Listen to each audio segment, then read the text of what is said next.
What is this, Blake? Alright, so this has been my like schoolgirl crush dream car since I've been like 14. And here one is sitting in my garage. This is a 1975 Porsche 914. This originally came as a 2-liter 5-speed 4-cylinder, basically a Type 4 VW motor warmed up because, you know, Porsche. This one had a rudimentary fuel injection system on it. I think it was the D-Jet. Don't quote me on that. Sorry, Porsche fans. I probably screwed that up.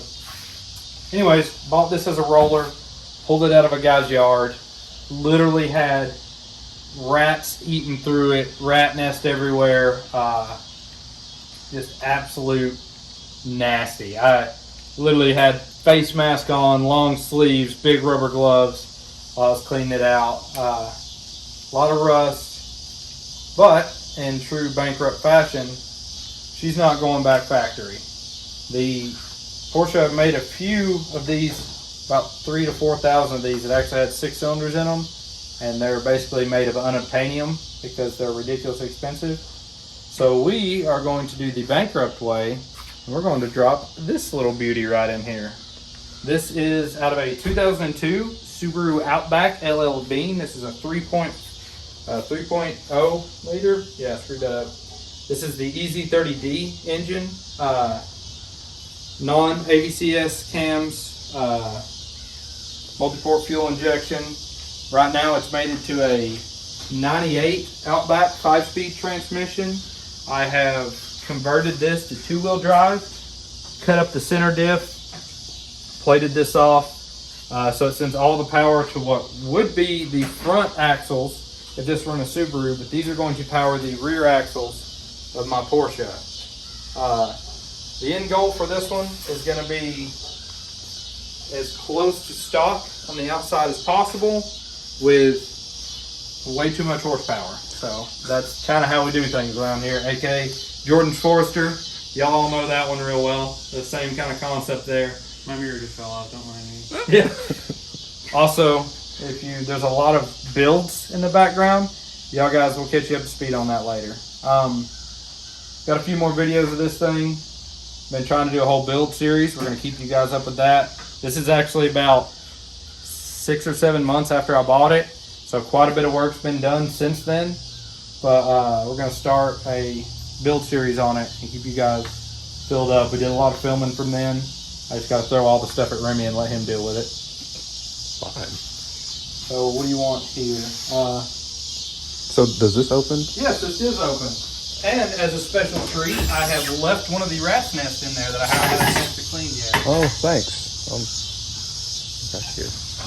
You see that? It's so light when I try and pull the hood pop, the car's rolling. It may already be pulled. Slap a battery in it and play the other trick in a minute. Oh, they've already seen that trick. That's true. We have it. We've already played that one. So here is what, for now, is the factory front end here. Spare tire normally sits down in here. This car is actually pretty solid up here. They're kind of known, these things leak and get worn out. This one's in good shape. The hood is not so much in good shape, but it's all right. We'll be able to fix that or possibly just source a replacement hood. Probably try and fix this one first, just for cost and the challenge of it. This is where we make all the enthusiasts mad, all the purists, because right up here is going to sit a radiator, and we'll cut all this out. We'll have a valence down the front to feed air into it. The radiator hose will obviously be running from the back up to the front. Fuel tank is right here. You actually have to pop the hood to fuel the car. We may go with one of the GT style through hood filler caps because they look race car. There is the last remaining rat's nest I haven't got to yet. But Okay. the washer bottle right here on the hoses broke off, eating off. The factory washer bottle for these actually used air pressure from the spare tire. You screwed this onto the spare tire, and that's what pressurized the washer tank to spray up on your windshield. Look at Porsche. Yep, back in the day. That's that. We'll carry on to the interior. I'll actually make this a little bit easier. I got this door working. This door wouldn't open. Right now the window is out of it. I'm fixing the window mechanism. Hang out right there.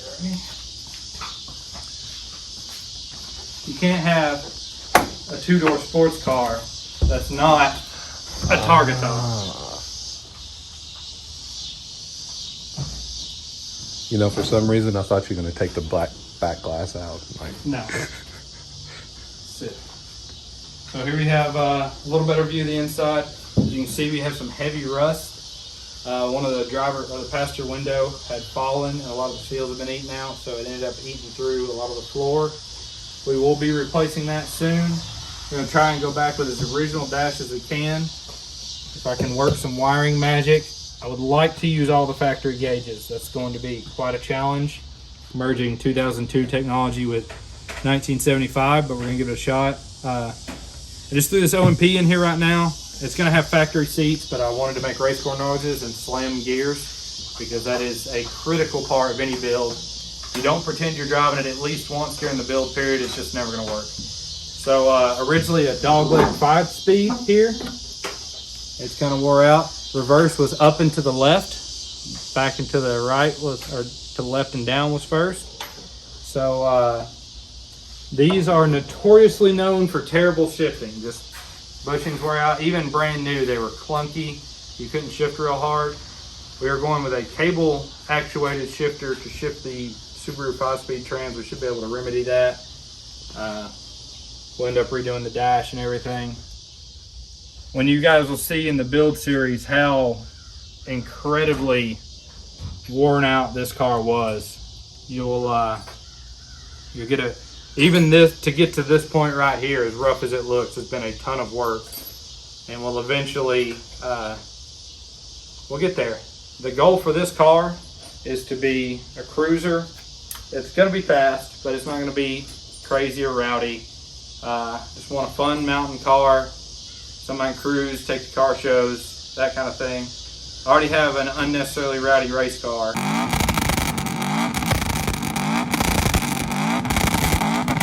And a daily, so I need to bridge that gap. Something that's still enjoyable to drive, but has enough power and handling. you know, we talked about this. Hold on. We talked about this. That car, Friday, Saturday. Okay. Mm-hmm. This one, Sunday. Exactly. What's this thing? All right, so this is going to be my engine cradle. I custom built this. You will see that in some of the build videos as we go along. This here, some of the engine cradles options out there. There's a few companies that make some. I wanted to build my own for the challenge of it and the cost savings. So the factory Porsche engine was rubber mounted to 2 points here, which will be these. And then the trans was rubber mounted back here. What I wanted to do was change that up and make this a solid steel bar through, and that will end up making, it'll end up stiffening up the chassis, basically like a subframe support. And then I'll have rubber mount the engine to this cradle. So we'll still have the smooth, vibration-free running, but we'll also get an opportunity to stiffen up the rear of these cars because they were a little bit soft from the factory. This engine made like 110 horsepower. That one will be making, from the factory, it made about 212. It's going to have some exhaust work and intake work, so hopefully we can push that number up just a little bit. We'll probably also end up tuning it on 93 down the road and try and get a little more out of it. For now, we're going to be running the stock ECU. We'll be mounted up under the dash, going back. You'll see in some of the other build, the engine will be sitting right here with the trans facing that way. Pretty much fills up this area real nice. Plenty of room, but not any extra, not any to spare. As with the Subaru engine, I had to cut this section out and move it back a little bit. You'll see a bunch of that going up, make a little room for the starter. A lot of the kits they sell fit with no trunk modifications, but it hangs the engine really, really low. And this car already sits pretty low, and I want it to be a driver. I'll be able to take it wherever I want, so I'm doing everything I can to bring the engine up a little bit. Handling will suffer a little, but not enough to, warrant ripping a hole in my oil pan. So it'll be good there. As you'll see in another video, we actually have a full tub. Well, not a full tub. We have half of another Porsche 914. This guy had this one. They chopped it up and we're using it for rust repair. I'm getting ready to do the same thing. I got a real good deal on this. I'm going to be able to cut out most of the floor pans and using this one. A few of the corner pieces, like right here where this one's rusted out, we'll be able to cut this out and patch this with it. Some of the door jamb pieces are solid on this one, or I got a little rust over there. So I'll be able to do quite a bit of structural saving from this, and we won't have to make too many patches from scratch. So that's going to save us a lot of time and be able to really maintain the factory curves and lines with it. Pretty much where we're at. You can see here some of the factory trunk. It's missing some of the letters, and it only says pour, which is fairly fitting. You guys can see where the rats got in there and absolutely destroyed these seats. So I'm gonna try and find a used set of seats and recover them, find some in decent shape. If not, I may refoam these and recover them, but we'll see from there. There's a lot of footage of me cutting this one apart, and there'll be a lot more of it. That's pretty much the basic rundown of where we're at right now. Long ways to go. Gonna try and start that engine in the floor sometime this week, so that'll be exciting. Y'all may get a teaser clip of that. Wait a minute. Start it in the floor? Yeah. As in like... As in we're gonna stack up wooden blocks and hope it doesn't fall over and try and start it sitting there on the floor. Because I've almost finished the wiring harness and I want to see if it works. So that's pretty much how I roll. Instead of actually mounting it in the car, I'm gonna see if it'll start on the floor, and I think it'll be more fun that way. Also, no exhaust, not even open header, like open head. So that's gonna be really loud in here. It's gonna be fun. Okay, what day so I can make sure to come and make sure you don't die? Come here Saturday. Okay. I'll have Jordan and David. I know David's gonna be here. David's amped up about it. Okay. Well, anything else you want to cover? Any questions? Any thoughts, Mr. Interviewer? I'm ready to die. Well, we got a minute. We've already taken new brake rotors, new wheel bearings, picked up these wheels. Obviously, these wheels are not the old rusty ones. New wheels, some cheapo tires for now. Did some rust repair. The suspension console in there was completely rusted out. You probably won't be able to see too much, but I've got some pictures of that. We'll cover that in some of the later videos. That's going to be the moral of the story. If you guys want to learn how to repair rusty old garbage, then stay tuned, because there's going to be a whole lot of that. Like a whole lot of that. So that's pretty much it.